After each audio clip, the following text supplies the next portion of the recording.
Hello, I'm Cameron from HR.com. If you are joining us for the first time today, welcome to day 2 of Inspire, and welcome back to those that have rejoined us. Have a look around and tune in to the valuable learning sessions and networking times. Check out the event navigation guide to get the most out of the event. I will post the link to the exit survey in the chat area, and the presentation slides will be available in the archived version of this event on HR.com. If you have any questions during the session, simply add them in the Q&A on your webinar controls. There will be time for live answers at the end of the session. You will also notice the chat feature, which you may use to engage with attendees and panelists. We love hearing your comments. This session is Ready Now, Leader Development Programs, How a Leading American Multinational Investment Does It Now, presented by Amy Parvaneh and Ann Sandberg. Amy is the founder and CEO of Select Advisors Institute, a management consulting and coaching firm. Since 2013, her firm has helped thousands of companies and executives across the US and Canada around team development, marketing and branding, succession planning, executive presence, sales development, and more. Anne is a managing partner for Harrison Assessments. She trains HR professionals and other consultants in the use of this deep and versatile online assessment. It is now my pleasure to turn it over to Amy and Anne.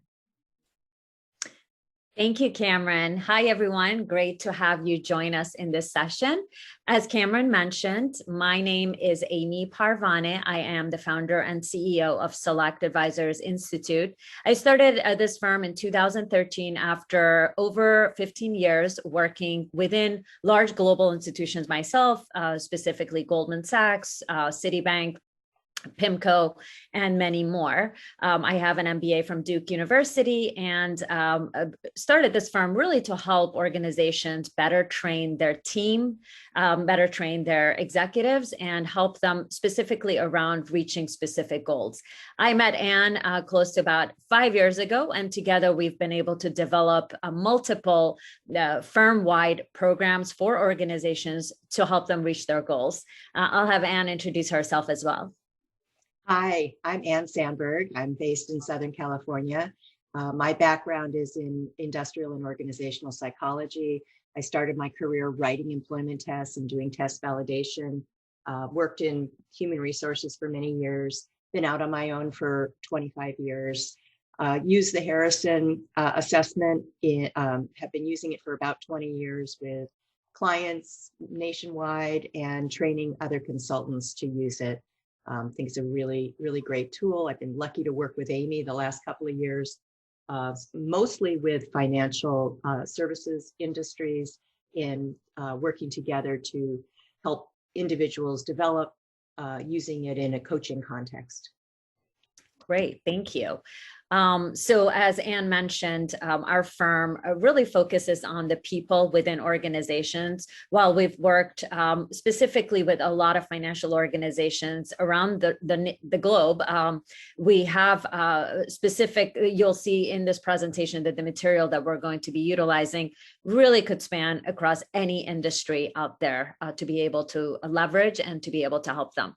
But before we talk more about us, I'd like to turn it over to you all and really start to build the foundation for why we're even here on speaking about how we've developed structured leadership programs within organizations. Let's turn it over to you. What I'd like to ask you is, what are some of the key goals for your employees within your organization?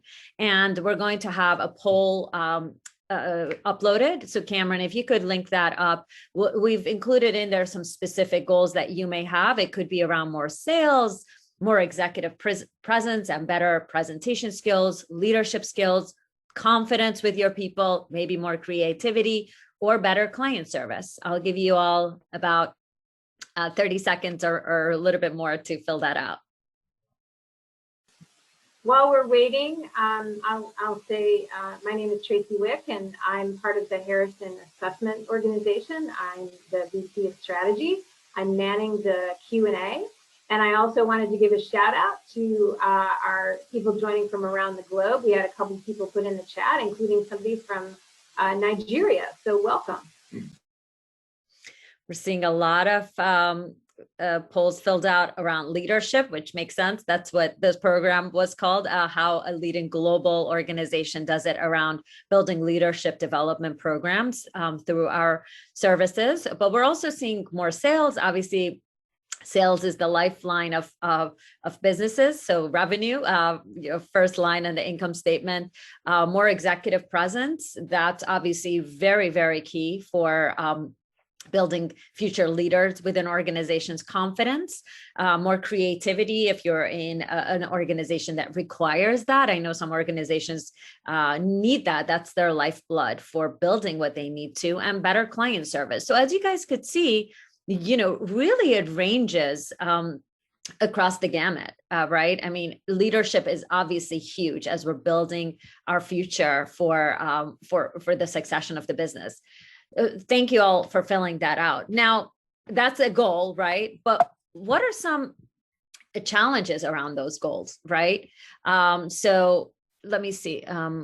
Did you guys see, Tracy, was it visible, the results, or should I share results? Maybe I'll share it here. I don't know if everyone could see. Yep, we can see it, Amy. Okay, perfect.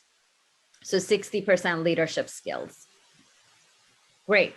So, okay, well, those are your goals, right? But what are some of the challenges around reaching those goals? Here's just a few. One, it is extremely difficult for you to find the time to train people individually, right?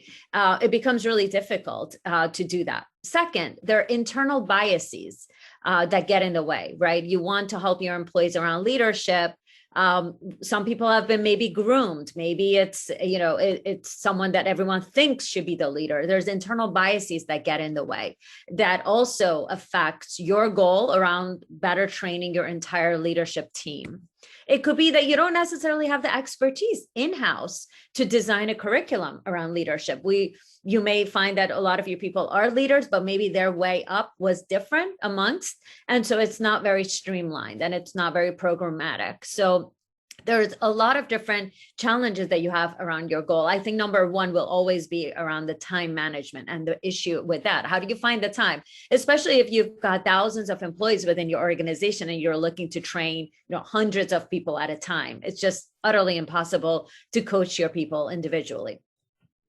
So there is a solution, and that is part of the reason why this organization that we're talking about really was able to find that solution. And the solution is to design a structured development program through an external partner. Now, the structured part means it's programmatic, it's streamlined, the key elements of the program are very defined, and it is around a development program. So although we're going to be talking about leadership development, as you all saw, it could be around sales, it could be around more creativity, it could be around time management, it could be around whatever are your key goals. And then we wrote here through an external partner. Again, why? Because that's their bread and butter. A firm like ours, for example, that's our bread and butter. We focus on that, right? We don't have to worry about other things like the technology in-house or this or that. We only do this. And then it's unbiased as well. We don't have, our only goal is to help you reach your goal, right? It's not other key factors involved that you have to deal with. So that's the part of the beauty of an external partner. So on today's overview, we're going to talk about the reasons to invest in a structured development program. We call that an SDP for your employees. And we're going to be sharing with you a case study of how we've helped design and deliver an annual SDP for one global publicly traded financial firm, training hundreds of mid-level executives. And you will see, that we're going into our follow-up year with this, and the better streamlined it becomes, the more programs we help develop within that same organization. So with that, I will go and turn it over to Anne to talk about reasons to invest in an SDP. Yeah, thank you. Yeah, I think that's what everyone's, sort of the elephant in the room is, it's going to be expensive. What do I get out of it? But there's been a lot of research on this, specifically in leadership development programs. And I think the first one is really very much the bottom line. So I think the research supports that developing leaders in your organization reduces costs, it drives new lines of revenue, improves customer satisfaction, and that companies that invest in leadership development deliver much greater returns. And actually, there have been studies that show 5 times higher than the returns of companies that place less emphasis on human capital. I think secondly, it's attracting and retaining talent. So leadership development increases employee engagement and it reduces costs associated with turnover. So when you give employees a role in your company's future, they respond to you with loyalty. And developing your own people is also much less expensive than bringing on new recruits, as it doesn't require you to spend money on all of the associated fees there. So in terms of turnover, we know the common reason for employee exodus is a bad manager or poor leadership. And so this is a remedy for that. Thirdly, I think it's return on investment.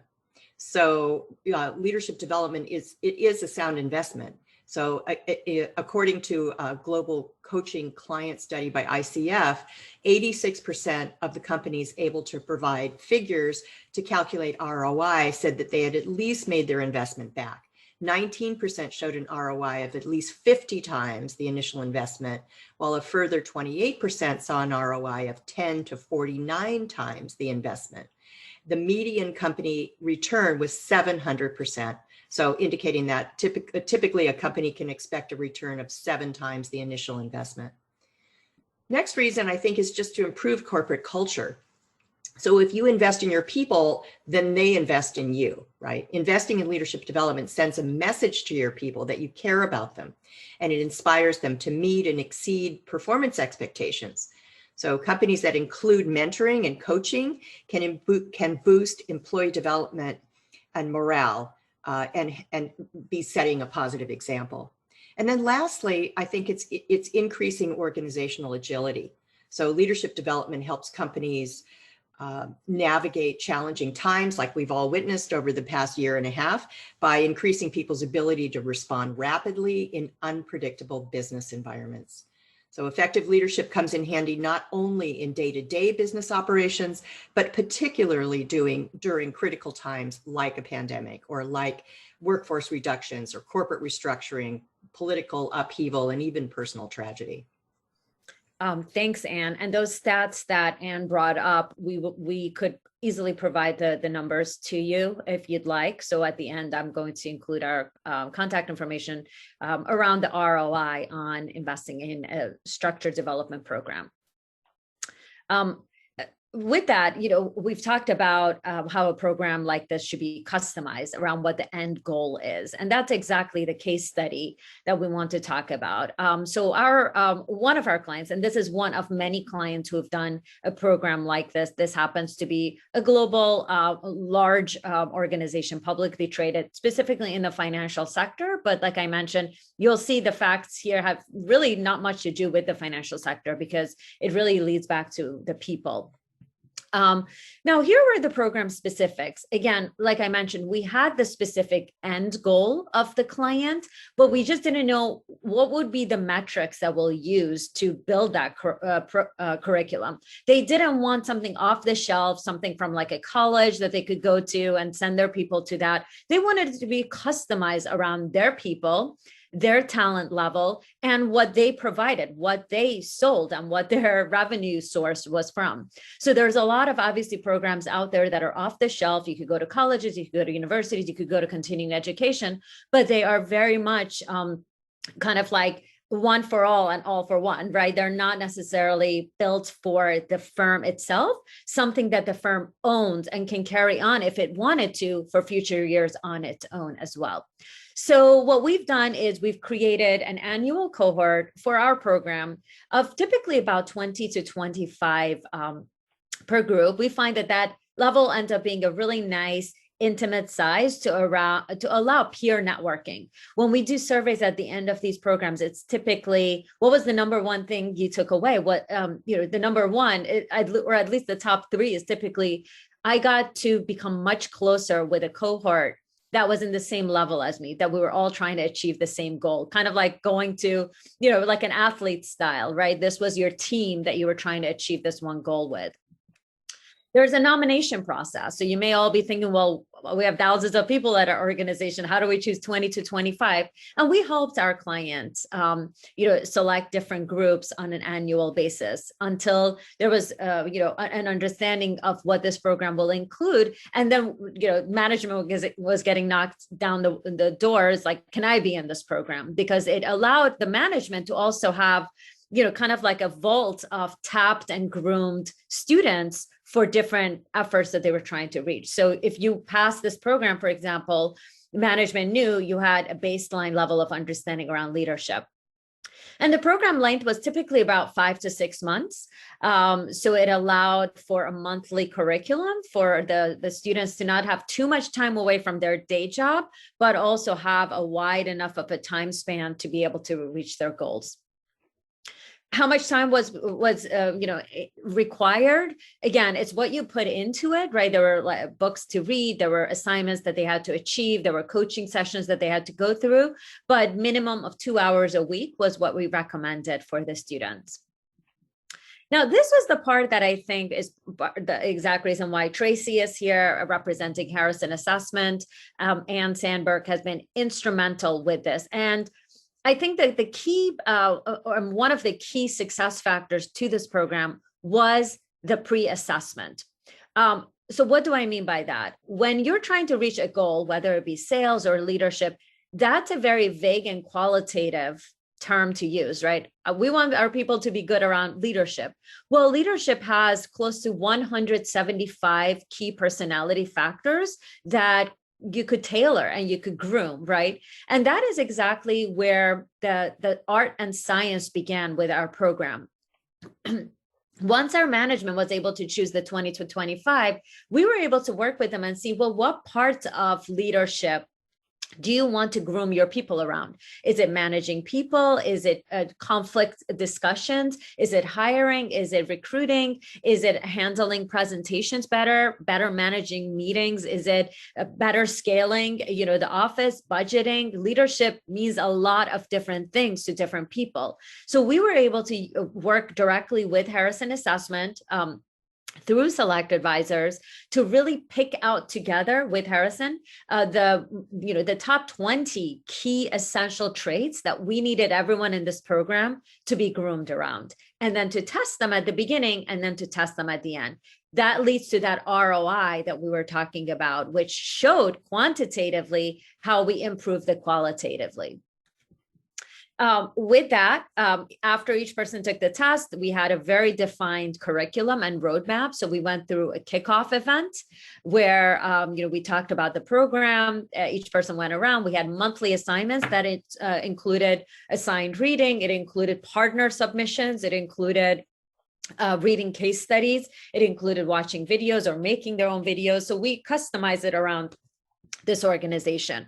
As I mentioned, there was reading. We don't believe that there's one book around leadership. So we've picked out outside reading, case studies, Harvard Business Review, whatever is needed for being able to, give them this mini MBA, but customized to this organization. Along with that, now that we know, okay, these are the top 25 traits that we were looking for, we were able to know what to coach them around. Right? You weren't getting a leadership coaching. You were getting a coaching around these 3 traits that you wanted to improve. It could have been, again, like some of the things I mentioned. You don't know how to handle conflict. You have a predisposition to not being able to handle a challenge and stress. Those are all things that Ann Sandberg and her team were able to coach around and show them techniques to improve. There was also post-training assessment and grading. It wasn't like just everyone attends. It felt good. People were graded by our team, and it was pass, fail. Don't worry, no one failed, but it allowed us to keep that momentum going. So the organization's ROI was high. It wasn't like you just made that investment and people were, just like enjoying their time away from the office. And then there was a graduation ceremony. Everyone receives a diploma at the end of the program, and there's a list of people who've gone through the program that management will always have to be able to refer to. There is a final exam. Sometimes it's a mock, sometimes it's a written task, sometimes it's a business plan. As I mentioned, we do require business planning. That's part of what this leadership development program included. And if it's a sales program, it's the same. You need to write a sales plan, a marketing plan, a creativity timeline. And then, for this specific program, there are mocks. You have to go through a presentation so everyone, who is involved, constituents, could grade you. And like I mentioned, there is the graduation. So I'll talk about what the coaching elements were involved by turning it over to Anne now. What were the metrics that Anne was coaching around as we were doing the group presentations? Sure. Yeah. So at the beginning of the program, as Amy mentioned, we gave everyone the Harrison, and it measures, many, many traits. And so what we were trying to achieve with this is a bit of individualization and customization, and then the larger program. So the larger program was teaching sort of the same things to everyone, but the Harrison coaching part was saying, okay, we know everybody's really different. Maybe one person has strong communication skills where someone else really is struggling with stress management. So these coaching elements were customized to the individual and what their goals or their blockages were to their own leadership development. So we picked at the beginning, I had a one-on-one debrief with each person where we went through their Harrison results, and we were very selective about what traits we wanted to identify for each person. And so they worked on 2 or 3 areas that were most important for them, where they were kind of getting in their own way when it came to leadership development. So so they picked 2 or 3 areas to improve. They got an hour of coaching every month for 4 months or 5 months, depending on the length of the program. And in those sessions, it was just me and the person, confidential. We talked through exercises, practice opportunities that they have. I gave them reading assignments, development, very, very specific development exercises related to the areas that they selected. Then at the end of the program, they took the Harrison again. And so there we were really looking at shifts. And we were looking specifically at those 2 or 3 areas and how much those went up in terms of their comfort level, their enjoyment of these activities. And what we found was that everyone improved, some very markedly, but just that exposure to those elements that they often were kind of shying away from because they didn't feel comfortable with it. Because of the repeated practice, we found that enormous improvement. The average improvement was 70% improvement of those targeted 2 or 3 traits. Okay, okay, great. Then I want to talk a little bit about the choice of an assessment, because a lot of you have had experience with assessments. Maybe you have a favorite one, and that's wonderful. But what some of the elements we like about using the Harrison for an exercise like this is the fact that there are some subtle differences. So many of you may use personality assessments like the MBTI, DISC, whatever, that's fine. But realize that personality assessments really take the position that, okay, here you are, this is your type, I'm an ENTP or whatever it is. And it teaches you how to work within that and how to recognize other types and so on. What it doesn't do is it doesn't really acknowledge that you are a changeable human being, that you can make shifts and changes. So we like the Harrison because it does do that. It says, you're not fixed. If you want to make changes, that's under your control, and we'll show you how. So it's based on traits that can be changed. So Harrison assumes that change is a result of an informed choice. So that is, the more I know about those areas that are holding me back, the more I can really focus on them, target them, and pursue activities that are going to build those so that I can get closer to my goal, in this case, leadership. And that's how we do it. So we say, we know that adults are really good at avoiding those things they don't enjoy. Guess what? We're going to take those things that are standing in your way, and we're going to deliberately practice them in very specific ways so that you get more comfortable. And guess what? You will start to enjoy them over time, believe it or not. That's what happens. So we also talk about the the thinking pattern that's behind some of those low preferences, some of those things that we tend to avoid. Often it's a set kind of value statement or some sort of idea or attitude, and we kind of break those down. So there's definitely some psychology elements to this. And the Harrison's a great tool for that, of really replacing my mindset of how I view something. Say it's the use of intuition in problem solving. Why do I tend to discount that? And let's break that down and now start to practice it. Mm-hmm. Absolutely.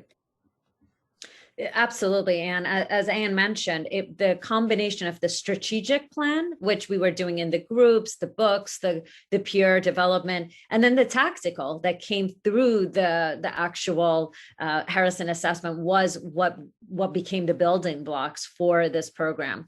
And I can't express it enough that the Harrison assessment allowed us to quantify a qualifiable goal, which is leadership. That sounds great, but how do you show that it's been improved? And as Anne mentioned, by showing that 70% average improvement, we were able to, the person knew that they were able to see and visualize their growth, as was management.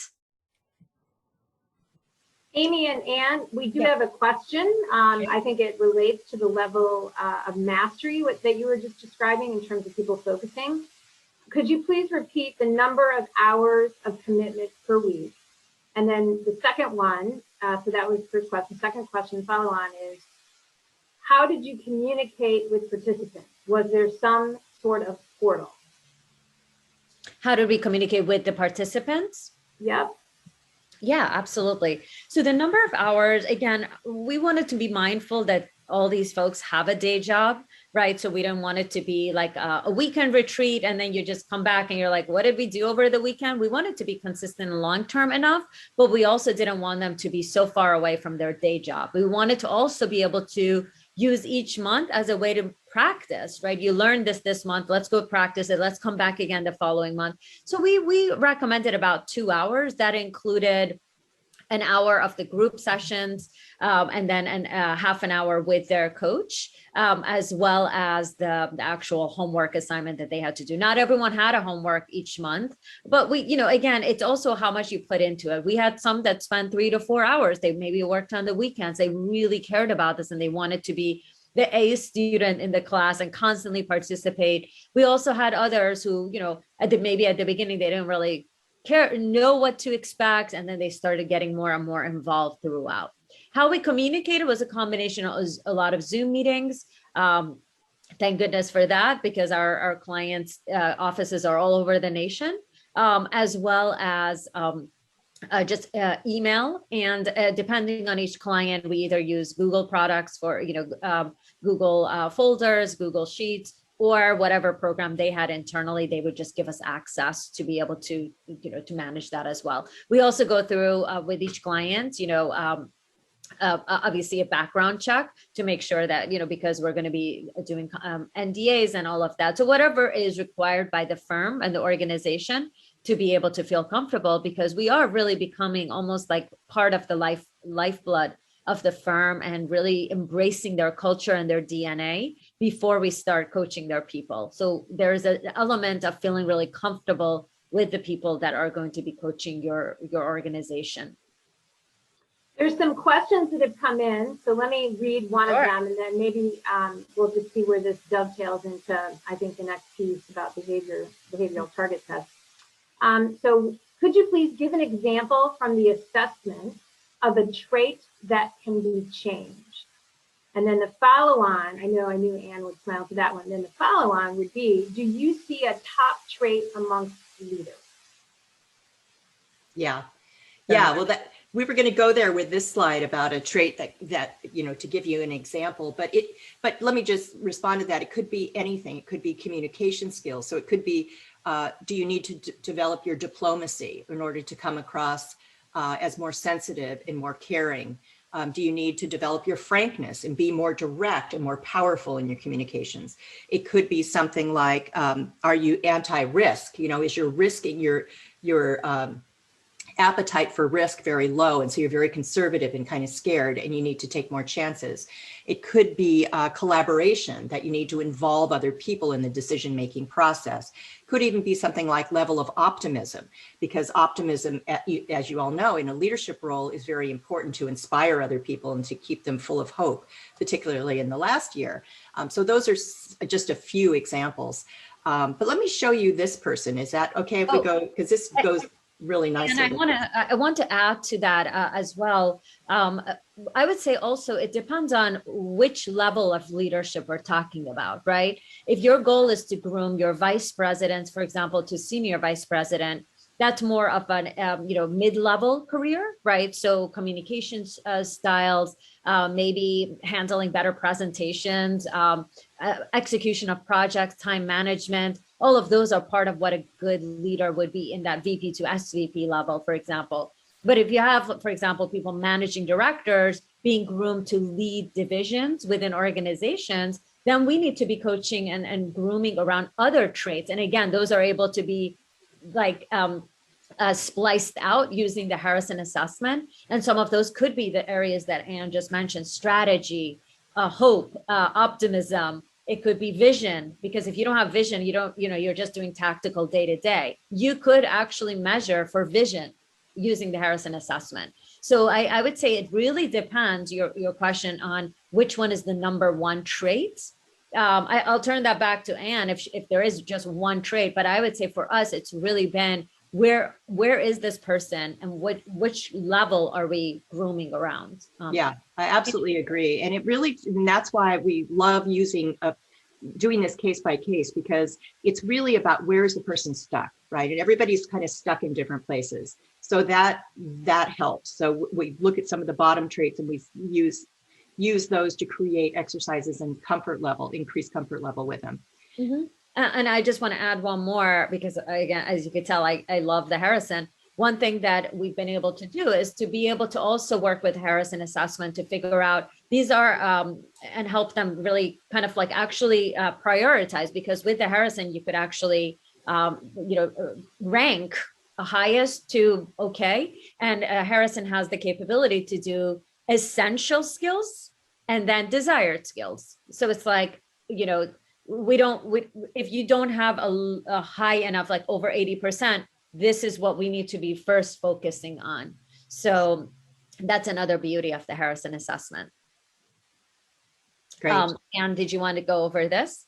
Yeah, let's do this really quick. Now, this is what we plan to do, is to you're asking the questions that we were actually thought you would ask, which is, what would be an example? If you could go back. Oh, sure.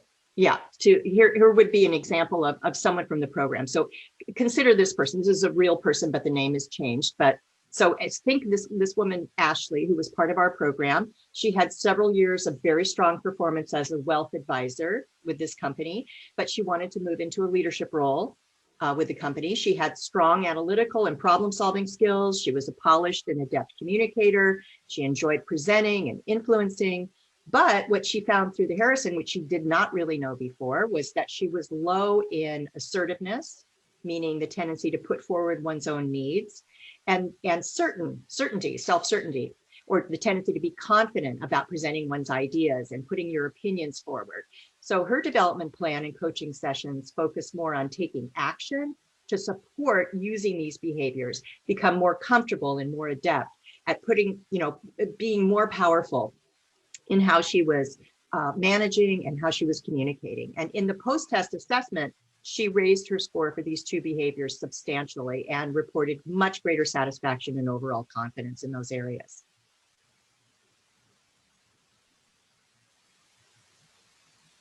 Great.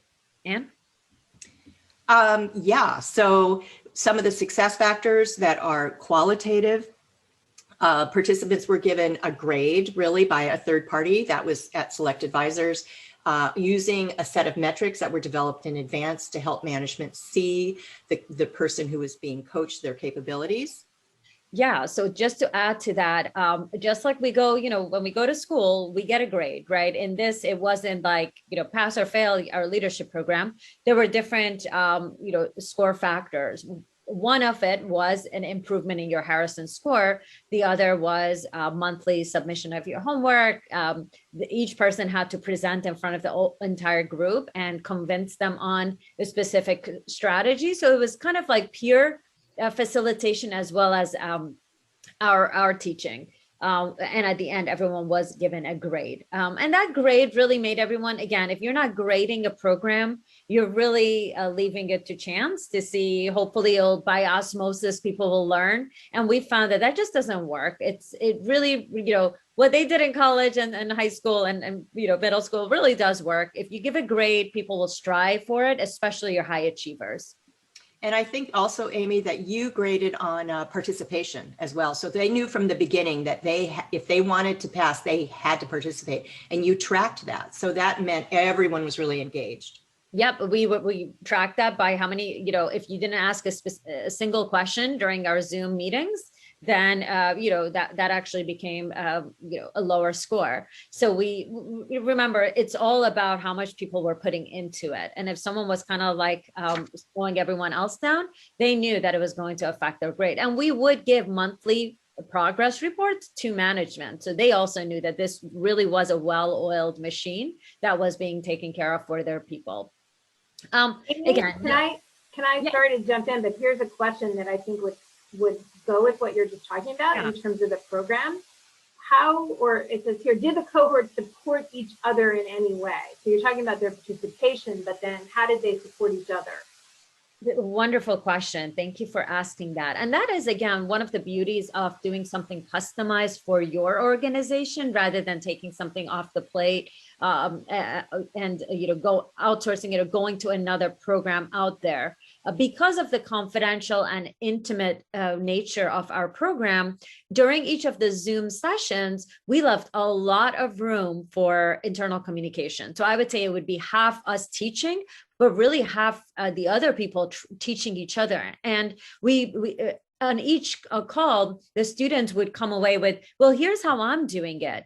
And if it was a best practice, it would be actually shared, and we would aggregate this information and summarize it and share it with them and share it with their directors as well. Just a simple example, we once had, for example, the topic of the month was time management. How do you manage your time around it? And with this organization, they were a lot more kind of lenient with some technology out there. And at that time, this one guy, this is when it first came out, he brought to the team about his use of Calendly, which is an app that you could schedule calls, and everyone was like, oh wow, I didn't know about this. Now this is like 2 to 3 years ago. Now a lot of people know about Calendly, but again, it was the sharing of best practices. He also shared how he structures his inbox, flagging and putting like stars next to the most important things and coming back to it.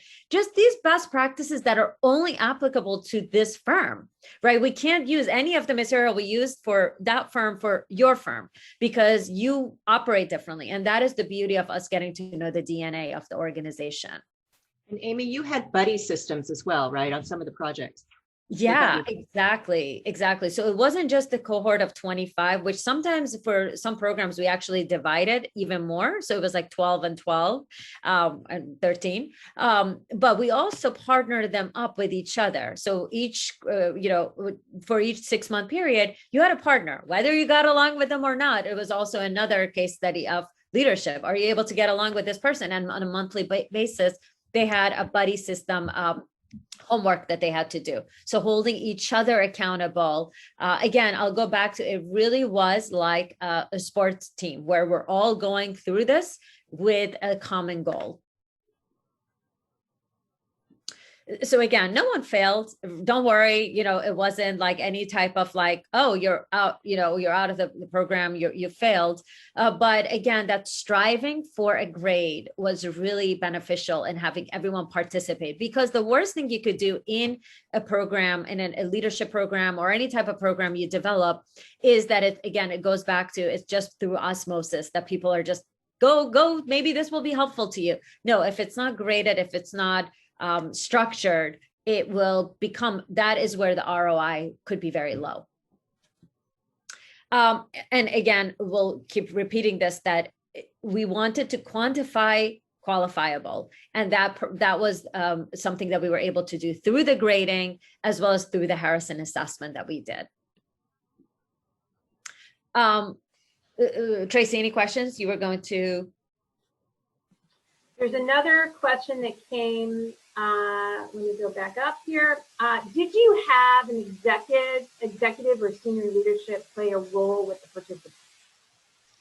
Yes, that's another great question. Again, remember, we are coming in as an outsider, right? So we definitely had a steering committee that we worked with at the beginning to help us figure out what are the key factors that you want to be measuring people around.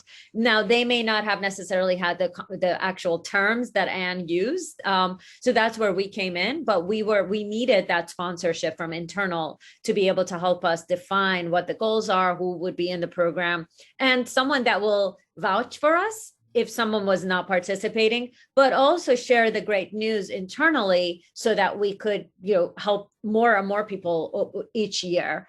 So absolutely, we would feel so lost if we didn't have someone within the organization that really cared about this program and was our sponsor. Amy, just practically speaking, you had a specific sponsor who is well respected in the organization who came to the kickoff meeting. Yeah. And expressed his confidence, spoke to the group, and periodically would show up and provide support for the program. Yeah. Absolutely. That was another huge element of the success factor, is that the participants knew that, oh my gosh, I need to make sure that I do this because the manager is very much looking at how I do and getting the report. So that could not be more significant. Again, to repeat, the program created this internal peer group, kind of like your alumni base from college. If you graduated this year, that's really your your alumni base.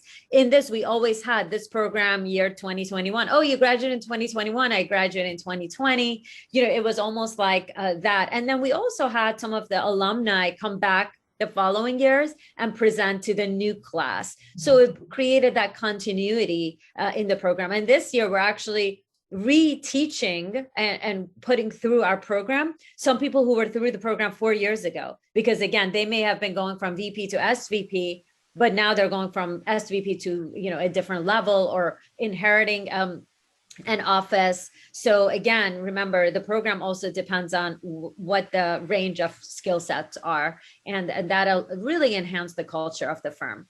And a lot of times, I should add about the culture, this program really also does come in handy during times of change for an organization. Because again, if you think about it, people are feeling lost, lonely, or maybe they don't have someone internally that they could share their issues with. And this class really comes in at a great time. So not only are you grooming your people, but you're also giving them this kind of outlet to be able to achieve their goals. And visibility. Mm-hmm. Within. Yeah. Amy and Anne, here's a question that I think is on a number of people's minds, given the global reach of our participants. Yeah. How do you manage with employees in various locations around the country? Yeah, I mean, as unfortunate as the pandemic was, one thing that you all noticed was the beauty and benefit of being virtual, right? So we went virtual years ago because we wanted to be able to help multiple offices. So for us, this was a seamless transition, but we were also able to help people who were virtual. And so the fact that everyone was in different offices was really, was not a hiccup in our program, because all of our programs are, through Zoom anyway. One thing that it did do, though, was we used to have a kickoff in person. We used to have a kickoff meeting that was like a 2-day boot camp. We would go into an offsite and we would all do the basics. We would meet each other. We would have lunch, dinner. It was kind of like a nice offsite so they could meet each other. So that was the only thing that was a setback, but it offset that by the fact that, hey, it allowed people, a peer group, to resort to and meet even more frequently, as a group during this pandemic. And again, last year when we had this program, because in 2019, we didn't know what was to come in 2020. And we were like, should we do this in a time like this when everyone is in chaos? And it was actually probably the best year to do it because really people needed something like this to feel like, connected to their company. We do follow an HBS model, meaning, case studies and challenges that everyone has to present. We're not reading a book and, going through our whiteboard and saying, here's how you do it. We really want participants to be able to, share what they took away from the reading and then how it applies to what they do in their day-to-day job. So I really do like that HBS model of case studies and everyone, sharing one specific challenge.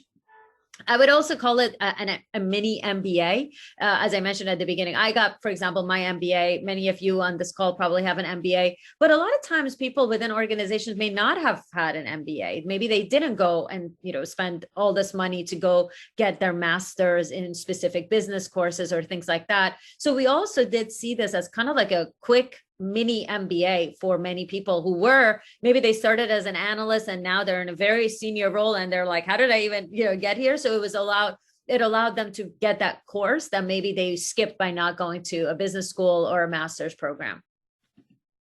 Again, to add to your question, Tracy, absolutely sponsors and management were key to make this program continuously on a very high level. And we have here that we wanted to make sure that this program felt like a privilege, not an obligation. That was another factor to this. We wanted the people who were in it to know that, hey, the firm paid for this program. We believe you have what it takes. And so we want to give this to you, almost like give you the education that maybe you either didn't receive at a master's program or the peer group. So we definitely don't believe this will ever work if it's like you have to go through this program or else. That actually could really backfire.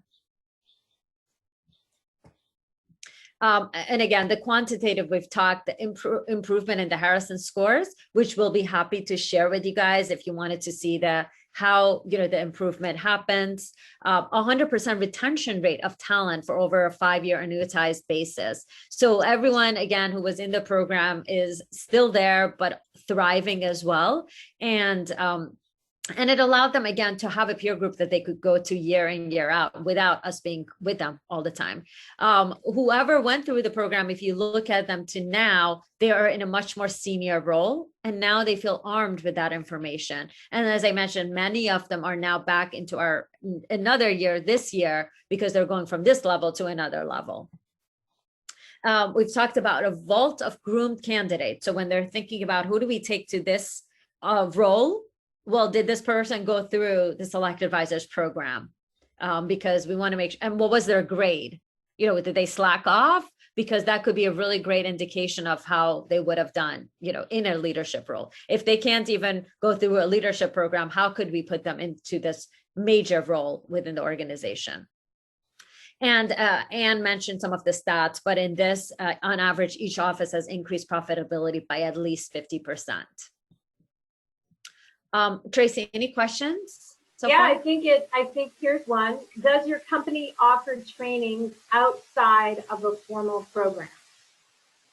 Absolutely. I should have brought that up. So our firm does 3 main things. One is management consulting, so organizational question marks like compensation changes, restructuring of divisions, new revenue sources. The second one is the leadership development programs. And then the third one is individualized coaching programs. So if an individual within your organization, or maybe 2 or 3 or multiple, but don't want to go through formal, we have an entire a part of our business that's individual coaching. And I think that is, we're coming up almost to the end here. We have a minute left, and I think I'm looking through the chat and the Q&A. I think we've gotten all people's questions. Great. Well, feel free to check us out at Select-Advisors. You could also follow me on LinkedIn. You could just go to, if it's actually easier to just go to www.amyslinkedin.com and you'll go to my LinkedIn. And you could send us an email and we'll be more than happy to look through what your goals are and help you achieve them through one of these structured programs.